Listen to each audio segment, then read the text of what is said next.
Suatu malam, Tony baru pulang kerja, capek, pengen langsung rebahan. Tapi tiba-tiba ada telepon masuk dari nomor tak dikenal. Halo, maaf, dengan siapa ini? Halo, ini Pak Tony. Iya, siapa ini? Kami dari rumah sakit, Pak. Istri Bapak mengalami kecelakaan. Sekarang ada di ruang IGD. Tony langsung panik. Dia buru-buru naik motor dan ngebut ke rumah sakit.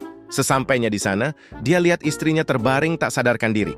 Dokter bilang, istrinya jatuh dari tangga saat buru-buru keluar dari sebuah hotel. Hotel? Ngapain dia di hotel jam segini? Pikir Tony. Tapi dia simpan dulu pertanyaannya. Setelah kondisi istrinya stabil, pihak rumah sakit menyerahkan tas milik sang istri. Di dalamnya ada dompet, ponsel, dan satu kunci kamar hotel. Nomor kamarnya masih jelas. Tony mulai curiga.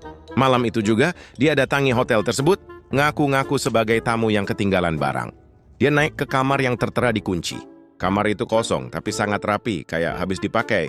Di atas ranjang, Tony nemu struk makan untuk 2 orang, dan bungkus kondom belum dipakai. Tony menggigil, tapi dia nggak langsung marah.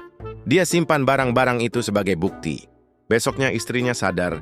Tony tanya pelan-pelan, "Kamu dari mana semalam?" Istrinya jawab tanpa ragu, "Dari rumah, kenapa?" Tony ngeluarin struk dan bungkus kondom. Istrinya langsung pucat. Gak lama dia ngaku, selama ini dia selingkuh. Dan semalam, dia buru-buru kabur dari hotel karena takut ketahuan, lalu jatuh dari tangga. Tony cuma diem, tapi bukannya marah atau ngusir, Tony malah bilang, "Aku udah maafin kamu. Mungkin aku juga salah, terlalu sibuk kerja sampai lupa ngurus hubungan kita." Beberapa hari setelah itu, Tony jadi suami idaman. Dia masak, bantuin istri bersih-bersih, ngajak staycation, manjain istri setiap akhir pekan. Istrinya mulai bimbang. Penyesalan mulai muncul. Tapi di balik itu semua, Tony lagi ngumpulin bukti. Dia sewa jasa sadap HP, minta tolong temannya cari rekaman CCTV hotel, dan pasang pelacak di motor istrinya. Dan akhirnya malam itu dia nelpon temannya. "Bro, gimana? Udah dapet rekamannya?" "Udah, bro. CCTV hotel lengkap." "Gua kirim sekarang." Tony tersenyum puas. Bukan karena dia udah dapat bukti istrinya selingkuh, tapi karena orang yang selingkuh dengan istrinya adalah atasannya di kantor.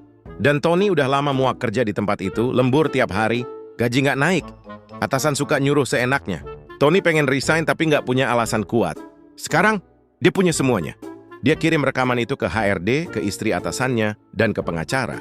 Seminggu kemudian, atasannya dipecat, istrinya digugat cerai. Lalu Tony dapat pesangon, keluar dari kantor toksik, dan buka usaha kopi kekinian. Slogan di depan kedainya, "Diseduh dengan tenang, disajikan dengan pembalasan,